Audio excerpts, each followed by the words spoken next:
You've been really prolific over the past few years being the head of the Intel Committee, and you defended, promoted, you even read into the congressional record the Steele dossier.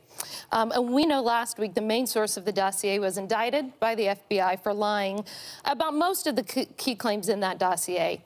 Do you have any reflections on your role in promoting this to the American people? Well, first of all, whoever lied to the FBI or lied to Christopher Steele should be prosecuted, and they are. And unlike in the Trump administration, if they're convicted, they should go to jail, not be pardoned. So Donald Trump pardoned Roger Stone for lying. He pardoned Michael Flynn for lying. If people lied to the FBI, they should go to jail.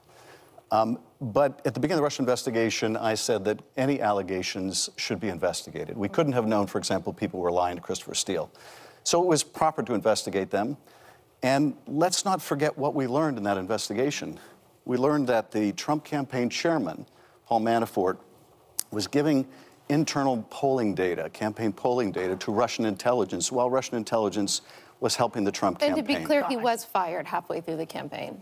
Well, he may have been fired, yeah. But the effort to get Russian help continued, and even beyond the effort to get Russian help, but you the may president have also spread Russian sought to get disinformation yourself for years by promoting this. I think that's what Republicans and what people who entrusted you as the Intel Committee chair are so confused about, your culpability in all of this. Well, I completely disagree with your premise.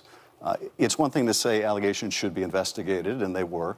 It's another to say that we should have foreseen in advance that some people were lying to Christopher Steele, which is impossible, of course, to do.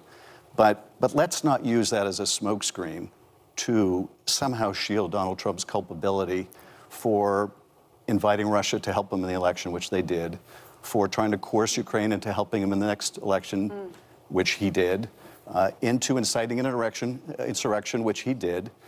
None of that is undercut. None of that serious misconduct is in any way diminished by the fact that people lied to Christopher Steele. No, I think just your credibility is.